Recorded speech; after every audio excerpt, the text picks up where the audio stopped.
Om Kalindi Fulla Kamale Madhavena Kridarato Brahmananda Namastubhyam Sadguru Lokanayako Om Shanti Shanti Shantihi.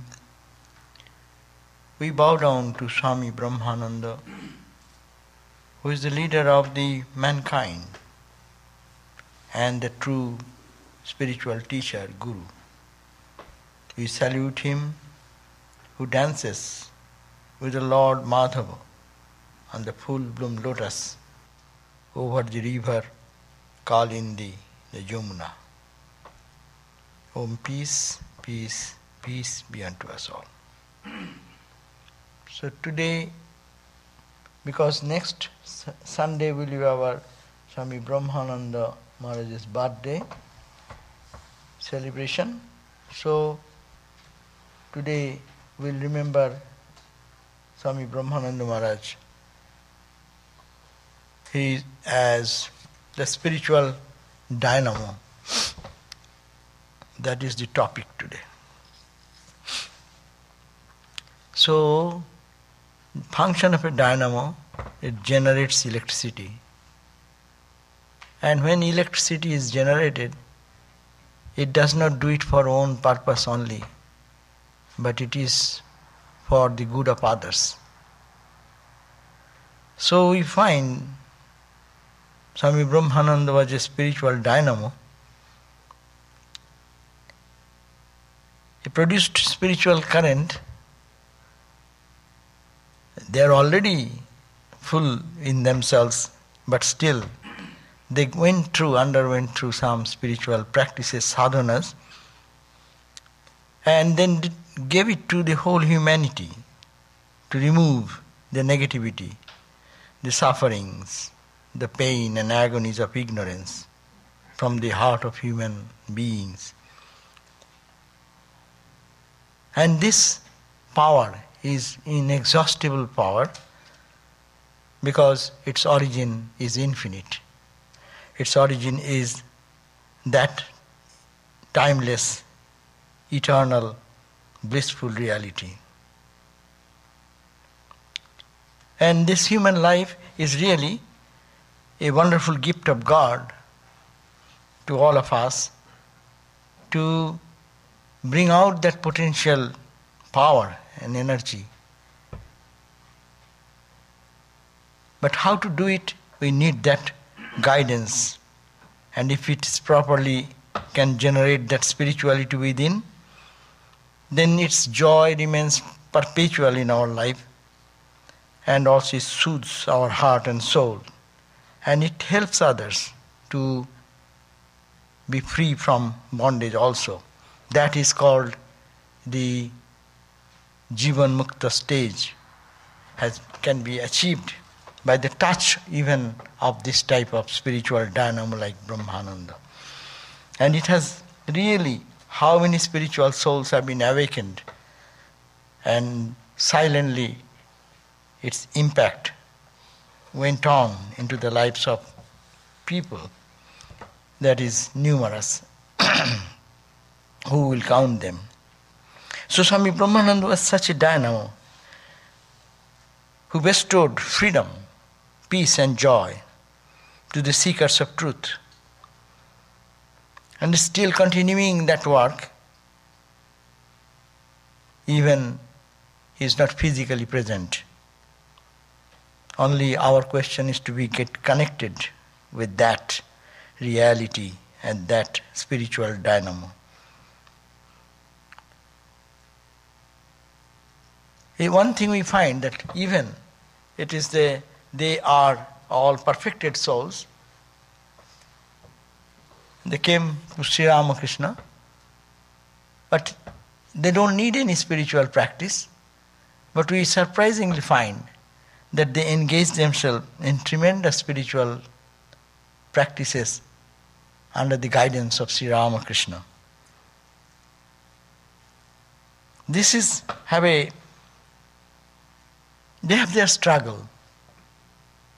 Though they are perfect, as I said, but they come taking the imperfections of us just to show that we need to do something to find out that source of spiritual treasure within.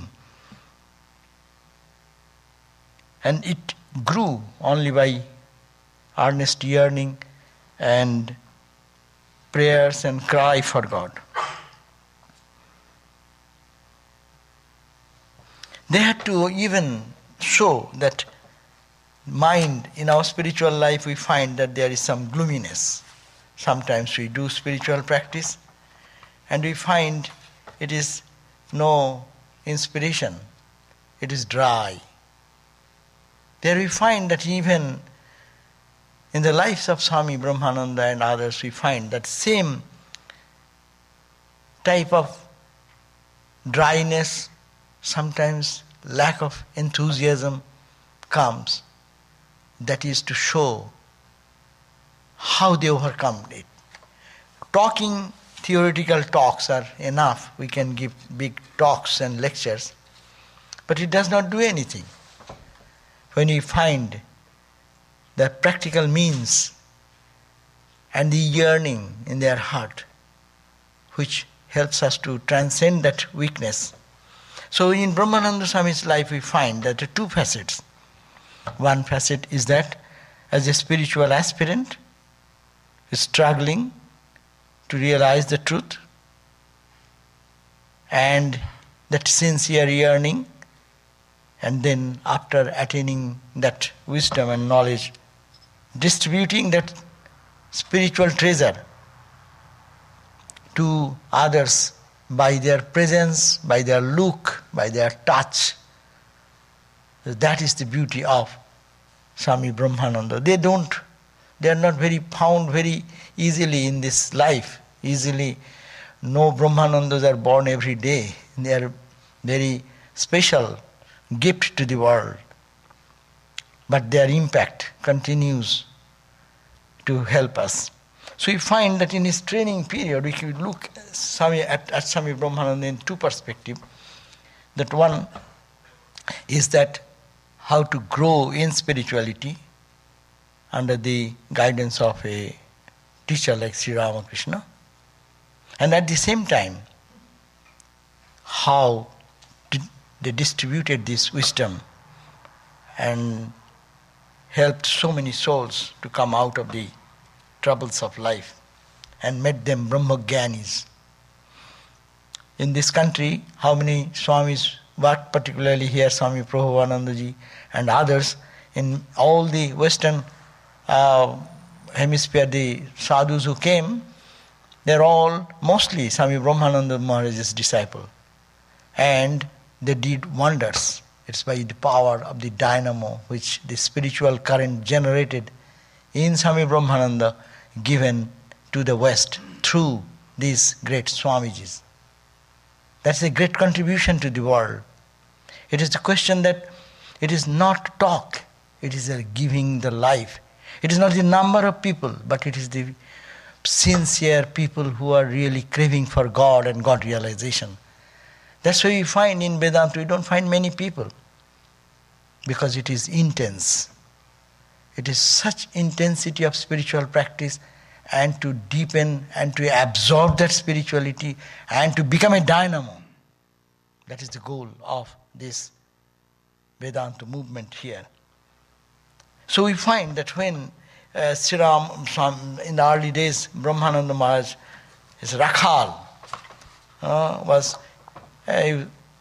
is coming to Sri Ramakrishna, and then Sri Ramakrishna is guiding his life.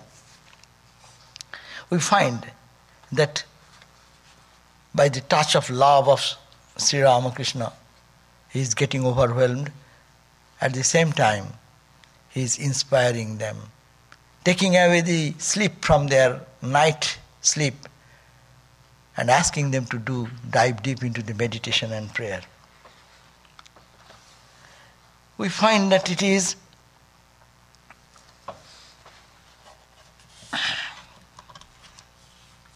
Sri Ramakrishna trained Swami Brahmananda his spiritual son, because of his intense love for God, because he was pure and sincere and perfect in his earnestness and the utmost renunciation and austerity which they can continue in their life. Once Sri Ramakrishna is talking to Rakhal. Rakhal said, "Sir, I don't always get the inspiration. My heart seems dry and I feel emptiness." And Sri Ramakrishna is instructing him, make your mind to practice spiritual disciplines. Then enthusiasm will come naturally. Those who are farmers by birth and occupation do not and cannot give up farming just because the crops fail. You must be regular in your practice. As if it seems that we know this instruction, we have heard this instruction many times, but it is surprising that the same instruction is given to Swami Brahmananda. In return, Brahmananda Swami gave that instructions several times to us so that we understand that spiritual life is to be earned. It is to get over our weaknesses, our samskaras. That's why to practice spiritual disciplines, make your mind to practice spiritual disciplines, then enthusiasm will come naturally. We think that we will be enthused to do that, but the instruction is just opposite. It is dry, I don't find any interest. And Sri Ramakrishna said, enthusiasm will come because of the practice. And those, like what? Like the farmers, in early days, people used to wait for the rain to come and then farming will start. So when I will be enthusiastic and when there will be all environment will be favorable, then I shall start practicing spiritual discipline. Like instant spirituality, what we all want. $1,000 and you get samadhi. Then you touch with this and you get uplifted in high flights of spirituality. This Ramakrishna order, this Brahmananda, this Vivekananda, they don't promote such shortcuts. I do not know, is there any shortcut like that? Maybe by God's grace one can get a little touch of that mood, but people are running for that. Even now, how many people are searching for the truth in that way. But it is the sincere practice is then those who are that farmer's attitude and they cannot give up farming because I don't have my good meditation today, because my mind was distracted today. Oh, I am doing for 5 months, 5 years, 6 years, same mantra, same practice. There is no such thing. With more enthusiasm it is to be continued and then will come the joy. And you must be regular in your practice. And then that story, naturally frustration comes when he's a young boy and Ramakrishna used to love him very dearly. So one day he was massaging the feet of Sri Ramakrishna with a oil container, in a oil bottle probably. And he was pestering Sri Ramakrishna to have. And Ramakrishna scolded him a little bit. Why are you so impatient? Do practice. Then he got really upset. And he left his massaging and threw away the bottle and then ran away to just get out of this Dakshineshwar campus. Then when he was going away, and he reached the gate, main gate, and he was paralyzed and he could not move a step further. Then Ramakrishna sent his nephew Ramlal and said, please go and bring him back. Then Rakhal came back and said, did you see can you go beyond the limit? I have made a circle around you. You cannot go beyond that. And then, after this episode, after a short time, suddenly he went, one day Ramakrishna is going to the Ma Kali's temple. And Rakhal also followed. And then Rakhal was sitting in the big hall facing the Ma Kali's temple. And suddenly Maharaj saw. What he saw? Maharaj saw this shrine grow strangely luminous. The illumination increased in strength until it was as bright as the sun itself, but mellow, not dazzling. This light began to pour through the door of the shrine and seemed about to engulf Rakhal. He was on the verge of losing consciousness, and seeing that, he ran away and into the room of Sri Ramakrishna. And after some time, Sri Ramakrishna came back to his own room and found Rakhal there. And he said that, look, you will pester for spiritual experiences, and when something comes, you will run away. What can I do for you? Then Rakhal understood that it is a spirituality they like Ramakrishna, like Brahmananda, they can give. But we need our preparation. This is more important point, that we are to equip ourselves to hold that spiritual current. It is an example, such a spiritual giant, if they get frightened with the vision and experience, suddenly when it comes, what happens to ordinary people like us? Therefore, it is important what the lesson is here, that it needs the spiritual disciplines with enthusiasm, and continuous practice is necessary for the growth in spiritual life. And that we'll find that after Sri Ramakrishna's passing away also, they are restlessly practicing spiritual disciplines, austerity, forgetting the whole world, forgetting their own comforts, luxuries, needs, forgetting their home, their friends, their relations, only intoxicated in God and God and God. That is the point, that for God realization, that is necessary. And even after that, when the question comes that why they are doing still spiritual practices, there is also very great value in that. He said that Ramakrishna gave us everything. Vijay Krishna Goswami asked Rakhal Maharaj, Brahmananda Maharaj, after Ramakrishna's passing away, still he is engaged in austerities and deep spiritual practice. Then the question, Vijay Krishna Goswami, he asked, Maharaj, why are you doing like this? You are full in yourself, and in the touch of Sri Ramakrishna you got everything, and you are already have everything. Why are you practicing these things? He says, yes, I got it, but I am making it my own. The treasure my own. That's why he did it afterwards, no? Just by sitting over there, they can transmit the spiritual current. Looking at someone can give the experience of the spiritual life. So that's why the practice of spiritual discipline, what we learn from this, is very important.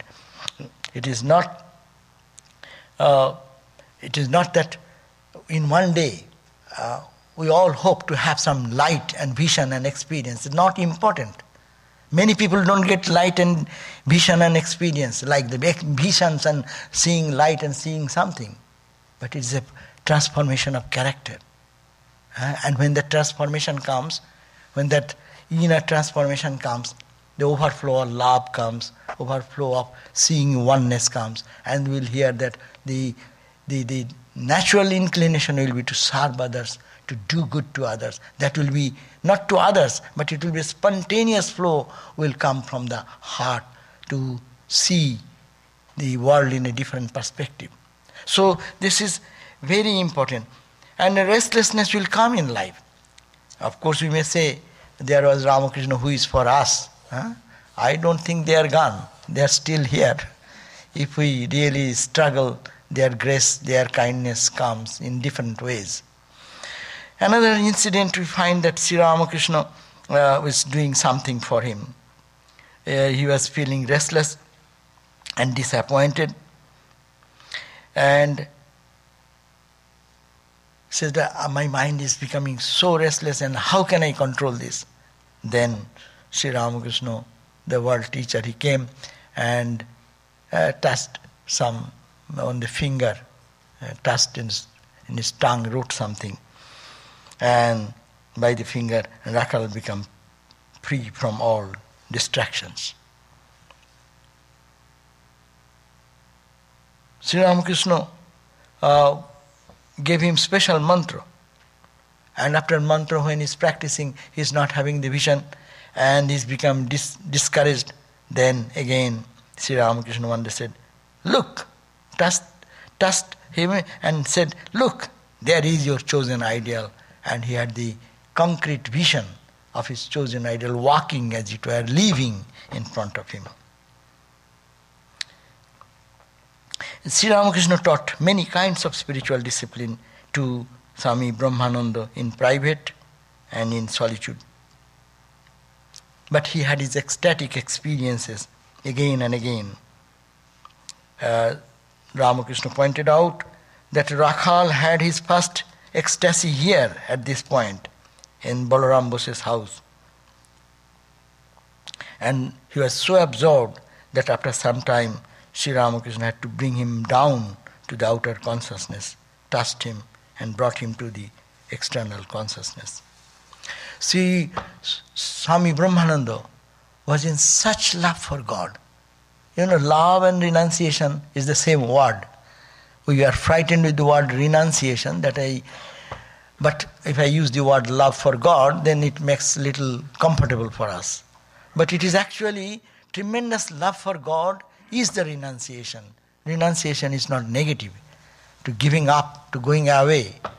The mind does not go away. If I go away from the object may be in distance, but in mind there will be object. So, not that, but it is renunciation, means so much love for God that mind cannot think of anything else. So we find that renunciation in Swami Brahmananda's life, we find that it came to such an intensity at one point of time that he could not tolerate any talk, worldly talk. People who are little worldly minded, he could not tolerate that type of association because his mind is rejecting that. That is called the renunciation, tremendous renunciation. We should have to understand these stories or these incidents where we find that what is needed for spiritual life. It is not an easy thing, as I said, with little sense of money, spending some money or going to some pilgrimage or doing little half-an-hour meditation in the morning and evening. This life of Brahmananda Swami and others teach us that we have to give a bigger sacrifice. And that is not a sacrifice. If you love God, then what is sacrifice? We all give up little things for higher things. Is it a sacrifice? As I give the example, you get a job of 100,000 and you give up your $50,000 or $20,000 job. Are you sacrificing? Similarly, to get the infinite joy, what is renunciation? What is giving up? How much is giving up?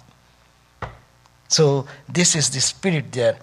And Sri Ramakrishna said one time that now the Rakhal is in such a mood that even he said, I don't like you sometimes. Even he does not like the company of Ramakrishna. But just to understand what is spirituality. We talk about spirituality. We run from center to center, to church. But the question of spirituality is this. Tremendous love for God, such an intensity that it is impossible. Even the holy people, like Ramakrishna, he said he didn't like even Ramakrishna's association. That means he wants to be totally absorbed. So Sri Ramakrishna appreciated that. And Sri Ramakrishna said, yes, I had the same situation for a long time. So this is the intensity what Swami Brahmananda wanted of us. And Rakhal had many visions, naturally. And Swami Vijnanananda used to say, gods and goddesses are true because Maharaj sees them. Maharaj also, Swami Vijnanananda Maharaj also used to see many visions. But about Brahmananda Maharaj's visions, he used to say, it proves that there are gods and goddesses because he sees them, he talks to them, interacts with them. And he also had developed many occult powers, but did not pay any attention to them. Sri Ramakrishna's advice. Sri Ramakrishna said, it is easy to get the occult powers, but it is a distraction. It is to be utilized in proper way. It is very difficult. That's why he told Swami Brahmananda in future time, he told to Swami Sarvadevananda, it is easy to acquire occult powers, but hard indeed to attain purity in heart. See? That's why we don't need crowd. We need sincere people who should try to imbibe this spirituality. And that is very important. That's why Vedanta, sometimes we think that it will be a religion of the masses. Probably not, because of its core, very, very serious type of idealism which it carries. It is not to criticize any other religion, but any other practices. That is for good for them. Every person is not in the same mental level. But the advice what Swami Brahmananda is giving, what he got from Sri Ramakrishna, occult power. People will change the whole world by occult power. Ramakrishna wanted to give his whole occult power, whatever he has practiced in his whole life, to Narendranath, Vivekananda. And Swami Vivekananda said, I don't want it. Will it give me God realization? See the question. Will it give me God realization? He said, no. But by this, you will do great work in the world. Eh? So with that little spark of that occult power, people are doing wonderful things and making big followers and things. But spiritual life, occult power is an obstacle. And that is distracting the mind from the divine love to the mundane level. But it can be utilized for good cause. Christ did that. That's a different issue. But first of all, to be a dynamo, and then you can do whatever. But don't use the occult power. So that is the message. That's why Sarvadevananda Swami got this advice from Maharaj, that it is easy to acquire occult powers. But indeed, it is hard to attain purity in heart. As Christ said, and blessed are the pure in heart. So that purity, the purpose of life, to be extremely clean, and there is no dross, there is no attraction, there is no attachment to the petty things. We should be attached to something. We cannot be. So long we are human being, we must have our attachment to either this or that. But the attachment for the petty thing versus attachment for the supreme, attachment for the infinite, attachment for God or infinite love and consciousness. So that is the call here. In his wandering days, we find that he is doing such tremendous, Maharaj is doing tremendous austerities after even Ramakrishna's passing away. During Ramakrishna's passing away, we know that. that they are doing day and night with the inspiration of Swami Vivekananda. They were in Kashipur Garden House and whole night they are awake and they are doing all these spiritual practices. Even after Sri Ramakrishna's passing, we find that the people like all the monastics, they started wandering, went on wandering here and there and to intensify their spiritual life. So when in the Baranagar monastery we hear that tremendous type of austerities and spiritual discipline and practice of japa, meditation continuously going on. Sri Ramakrishna enabled everyone to experience the transcendental state they wish to win as a permanent position by their own effort. That's why after Ramakrishna's passing away, everyone got involved into deeper spiritual practices. And Maharaj wanted to go to isolated places, and then he went to Omkareshwar, where he remained in Samadhi, Nirvikalpa Samadhi, for 6 days and 6 nights. His body was saved because Swami Vivekananda sent Swami Subodhananda with him so that he will not be able to take care of himself. So this Subodhananda Swami will help him. And that was a wonderful thing that even in that Omkareshwar temple you can go, and of course no one knows where. I went once, and it is in the they said in the first floor on the top there is a space where Maharaj stayed continuously for so many days, and 6 days he was totally absorbed in the Nirvikalpa Samadhi. He was on the bank of the Godavari river near Panchavati. 3 days and 3 nights he had the vision of Rama and Sita and absorbed in that mood of Samadhi. And it was such a mood of dispassion that one, seeing his spirituality, one merchant came and wanted to give some money.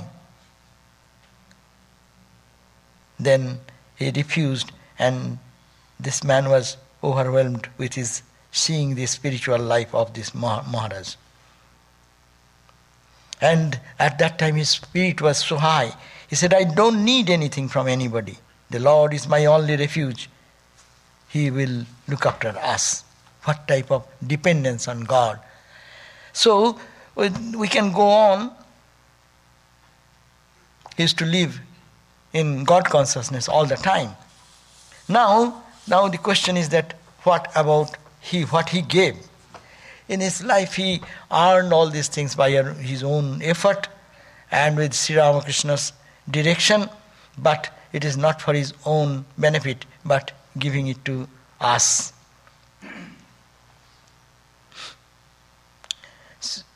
The great store of spirituality, that treasure, he gave it to the world. Swami Vivekananda, commissioned by Sri Ramakrishna, preached the Vedantic truth of oneness, established this Ramakrishna order. Not to add a new religion in this world again, but to invigorate the spirit of true religion in everyone's heart without converting them from their own spiritual disciplines.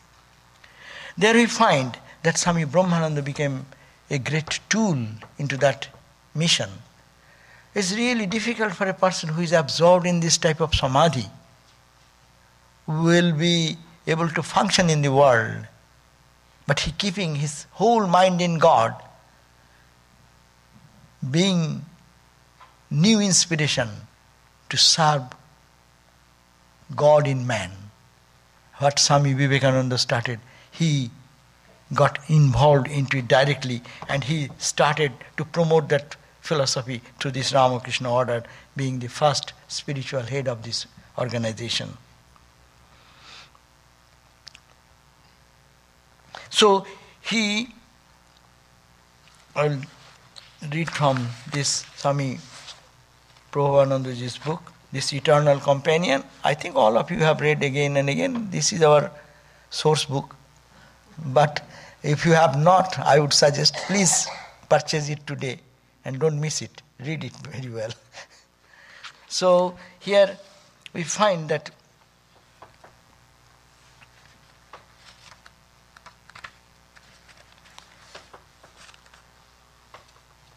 one day he told Swami Premananda, I was very happy in Vrindavan, but I left the holy city to come and live in the monastery here. I want to serve my brothers and mankind. See, that becomes the spontaneous effect of God realization. That becomes the real manifestation of spirituality in a person who has realized God. That I was very happy in Vrindavan, in my own spirituality, but I left the holy city to come and live in the monastery at Belur and wanted to serve my brothers and mankind. Our Master Sri Ramakrishna was the embodiment of the supreme love and devotion, so that our own lives must be such that people all over the world, burdened by the earthly sufferings and miseries, may learn to take His holy name and in Him find rest and peace. So that is the mission for which Swami Brahmananda was there for the whole order. And the inspiration of the whole Ramakrishna order is. When Swamiji, who was in America that time, returned to Calcutta, he felt relieved of any further anxiety, because he found establishing this order, he found Swami Brahmananda to be the leader of it. His letters to Maharaj were full of the spirit of universal service. And Maharaj, in his return, would inspire his brother disciples with the same ideal. All felt an unbounded confidence in Swami Vivekananda and Maharaj. 2 years after Brahmananda's return from Vrindavan, Swamiji came back to Almora, and Maharaj himself was the first to welcome his brother, placing a garland, etc. And then the thought came that how the spiritual wisdom can be given to individual monks to build up their life, devotees, and also to keep it for the posterity.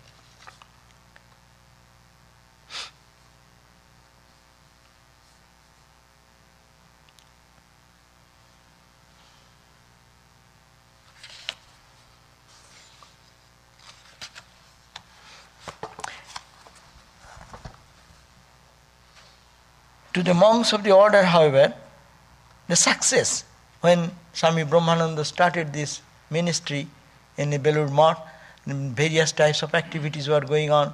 The name of the Ramakrishna order was spreading, and appreciation was coming from public and also other sources. Then the idea Swami Brahmananda gave that this appreciation is not the goal of life. To the monks of the order, however, this was of secondary importance, and Maharaj insisted on this idea that the one purpose of life is to know God, plunge deep into the sea of bliss and become immortals, attain knowledge and devotion, then serve God in mankind. Work is not the end of life. Disinterested work is a means of attaining devotion.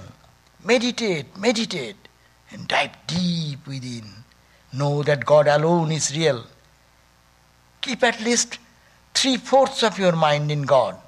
It is enough if you give 1/4 to service, work, and worship. See, giving the spirit, it is not work. Work, we all do work. Work is what? Work is always rubbing. Work is always anger. Work is always ego, fighting, conflict, confusion. But it is not work. That's why the Ramakrishna mission's activity is not work. Sometimes it is a selfless work. No, it is not selfless work. It is practical application of Vedanta, what lived by Swami Brahmananda and others. They felt the Nirvikalpa Samadhi, that oneness with the whole universe. Out of that inner inspiration, they plunged themselves into the work. And they trained their disciples to do like that. Swami Brahmananda will be waking up in the morning at 3 o'clock, naturally, and when they sleep I do not know. But anyway, at least 3 o'clock again getting up. And then the other brahmacharis and monks will assemble in his room and he will meditate with him, giving the inspiration, the boosting, that is the spirituality is that. Dive, meditate and build up your life. What will you give? There came one time the story that so many things come into the monastery for relief and rehabilitation things. People give money, we beg money. And then when the question came, it was called that there was some flood and the brahmacharis and sadhus were called that you will have to go for distributing these things. So immediately after lunch you all get ready, boat is ready, take the material and go and serve the flood-inflicted people. Then, it is probably Baburam Maharaj. That time the Maharaj was also there. But Baburam Maharaj asked this younger generation people who are getting ready to serve. Then he said, what will you give? What will you give to the people? Naturally, spontaneous reply is what? This clothing, this food, whatever is available, and we got utensils, we will give them. Then Baburam Maharaj said, no. What you will give? Then they are puzzled. They do not know what am I to give? I am a beggar. I am a monk. I have no position. No, what can I give from myself? That is the thing you have to give. You give your heart. Give your love. And that love and heart comes not superficial thing. It is not superficial emotions. It comes from the deeper depth of spiritual practice. So that is the thing what is needed. So Swami Brahmananda guided this order in that way. And also he sometimes got really mad because in early days we have not many people to serve in our centers, and centers were very poor. To get their minimum food was a difficulty. And naturally the brahmacharis, the monks will have to work so hard and they sometimes don't get much time for their meditation. But Maharaj used to say that Maharaj was much interested in the spiritual growth of the disciples than in their efficiency. He once reprimanded a senior disciple who had been put in charge of a younger brother, saying, "Did I send this young boy to you to make a good clerk out of him?" Yes, you have to do work, but spirituality is the major point. And also, looking at the spiritual side of the person is more emphasized by Maharaj.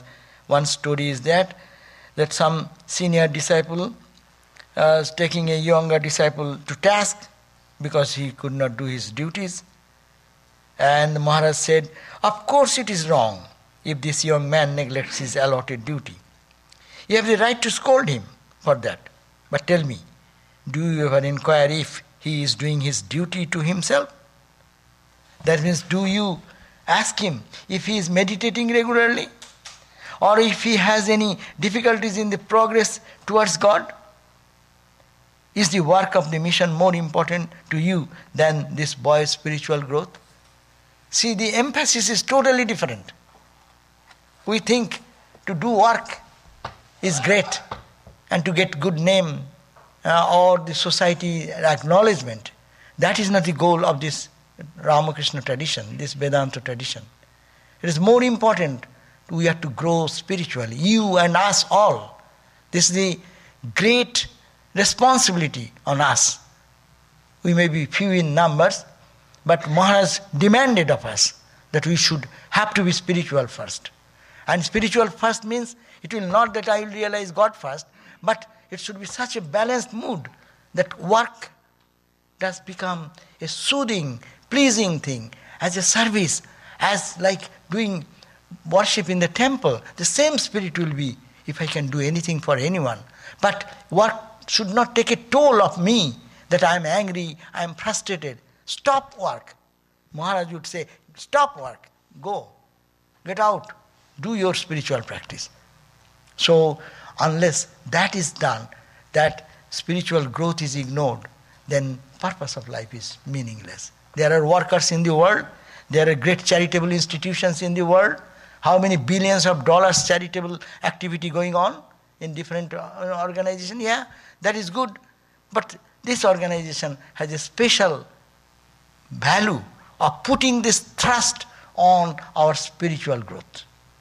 Anywhere where there is too much conflict in action, we have to understand spirituality is less there. As much spirituality, so much harmony, so much joy, so much sacrifice will come. So this is Swami Brahmananda. And Swami said, when young men of varied temperaments live together, it is only natural that misunderstandings will arise from time to time, no matter how high their common ideal be. But this question is that it is only for spiritual growth we should have to focus. And he said that there was one story, that's a very common story you have heard many times, that there was some problem in the Benares, one of our center, that work, emphasis on work or on meditation. Naturally, younger generation people, they thought, work. We'll have to do this. That's good heart. But work is not the goal. So naturally, old timer and new, always that is a conflict, no? The elderly people think one way, we are younger, we think another way. Now we are older, we think one way, anyone joins us today, they will think in a different way. That difference will be there. But when this conflict rose in such a flight that the work was being disturbed, so from Belur Math, Swami General Secretary Maharaj, Swami Sarvadevananda came and he saw the situation, and the conflict went into such a flight, meditation versus work. Forget meditation, we are doing God's work. We will realize God. Yes, that's true. But to understand God's work, we do some meditation. We can say I am doing God's work when I am doing my ego's work. But it is God's work. To understand that, we need that basic grounding. So that was the conflict going on. And naturally, senior, older Swamis thought that 2 or 3 are the ringleaders. So if they are taken to task, then everything will be okay, because others understand this point. And so someone is suggesting that let these 1 or 2 ringleaders be just taken to task and take their name out of the orders list. And then Maharaj listened to that Swami Brahmananda. He said, okay, don't do anything, I am coming. And what he did, he came to Benares. And then what he started, the first day everyone is making their group. Oh, we'll have this argument, we'll give this argument to Maharaj. And others are saying this is the argument. As it happens in anywhere, as if someone coming to reconcile the 2 groups, no? But Maharaj didn't say anything. He just came and started bhajan, lagao, this Ram Nam, and then prayer and meditation.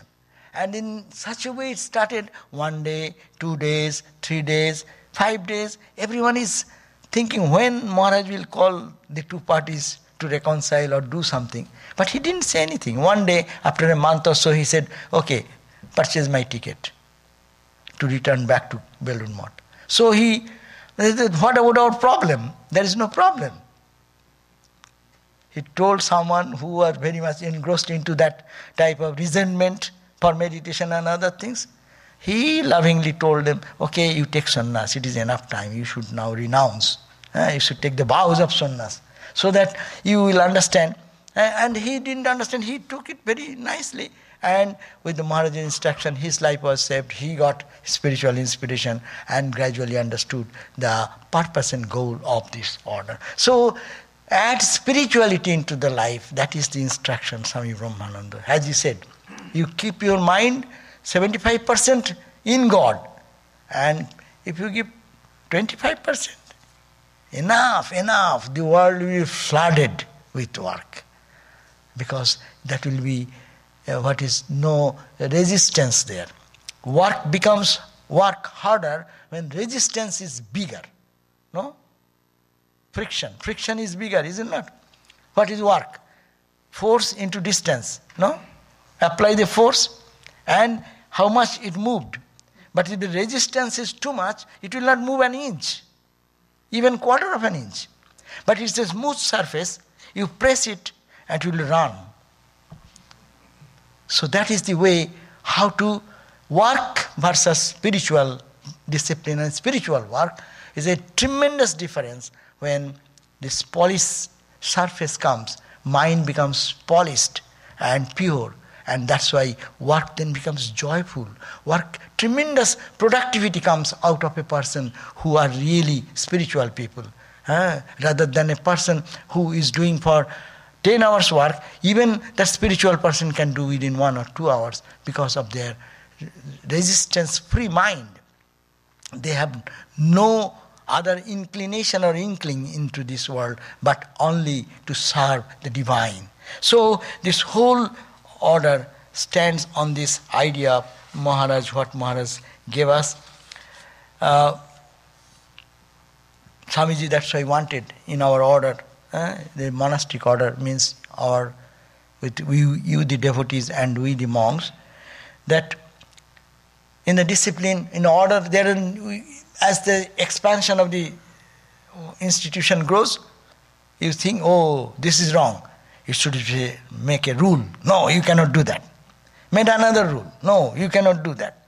And naturally, don't do's rules become the major thing, and people forget. If you have 20 rules, which you will forget? If I only one rule, they tell the truth. And love God. These are the 2 rules. Or remember God.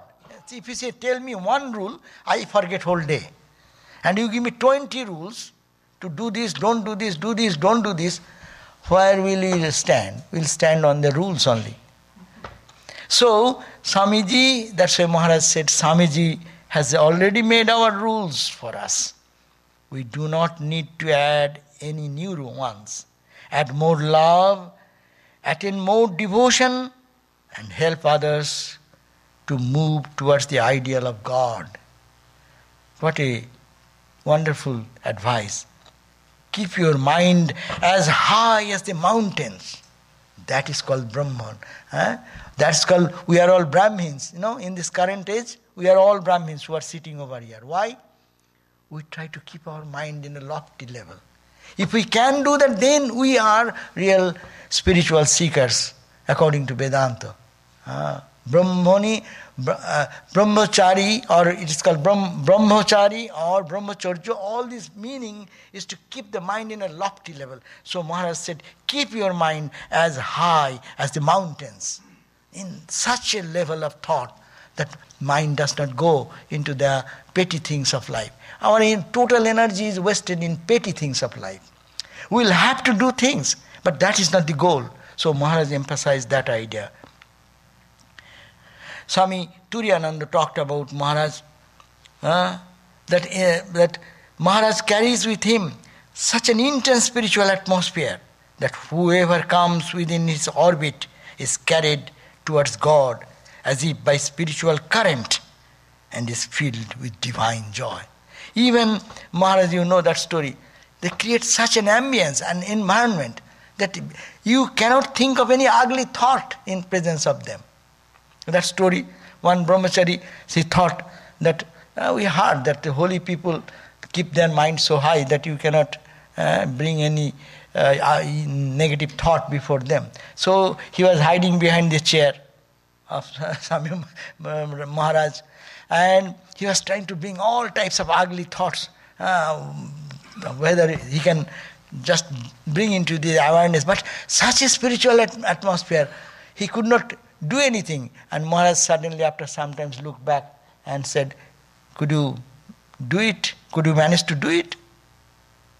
Could you think of the ugly thought? That means impossible. Such a spiritual realm and environment is created that you are helpless there. You will be lifted. So this is called the dynamo. That in the orbit you go, you are lifted. And this is a great responsibility for us to be like that, because their blessings is with us. Maharaj, another place said that practice. Through practice of spiritual disciplines, the heart will be purified and the new realm will open. You will realize that God alone is real and everything else is unreal. But when through japam and meditation a little awakening comes, do not imagine you have achieved the end.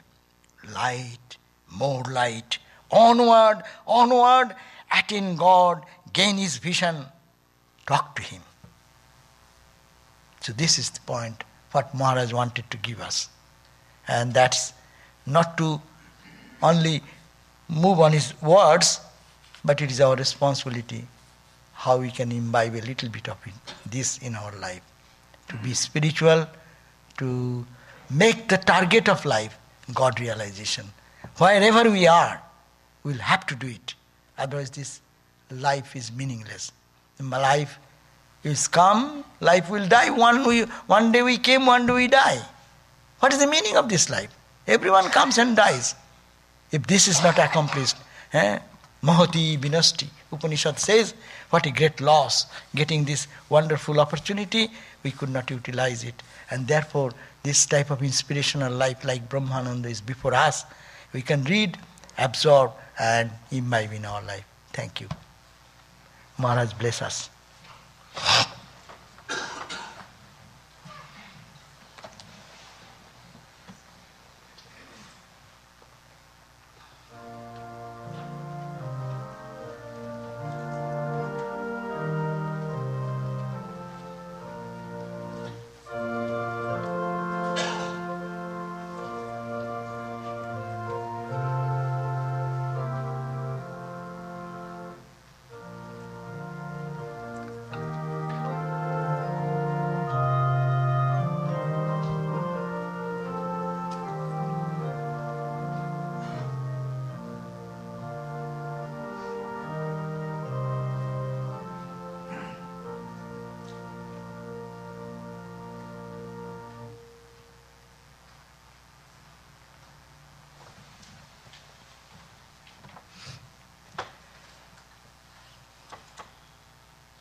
So, next Sunday then is our Maharaj's puja, and it will start at 10 o'clock, and then there will be a video presentation on Indian classical music, Ramnam at 4 o'clock, and little evening prayer, etc. So please come to join next Sunday, and weekday class is same as usual. No. So I forgot to read one line, because though it is lecture is over, but I like to add that Swami Sarvadevananda remarks, the success of a religious organization, religious body, does not depend on its external achievements, its efficient organization, its buildings, the size of membership, or its philanthropic activities, but upon the inner life of each of its members and the measure of their progress towards devotion and knowledge of God. This is the truth that Maharaj impressed indelibly upon our minds. I want to remind all of us on this point, that but upon the inner life of each of its members, we are all, in each of our life, that is the call, what Maharaj wants us, and the measures of their progress towards devotion and knowledge of God. This is the truth that Maharaj impressed indelibly upon our minds, and we are listening that message. So that should come to us. Thank you. No Swamiji house today, because we have done this. We went to Vivekananda house probably in the first week, on 4th. Yeah. So today, if you can go, your Swamiji house is open. Open means you have to call the Swami. But not for our retreat today. Okay, I end with a prayer and we'll have some question answer session as usual. Om Mukam Karati Vachalam Pangung Langhayate Girim Yat Kripa Tamahang Mande Paramananda Madhavam. Om Shanti Shanti Shantihi. Our salutation to the Lord Madhava, the embodiment of supreme bliss, by whose grace the mute becomes eloquent and who makes a cripple to cross the mountain. Om, peace, peace, peace be unto us all.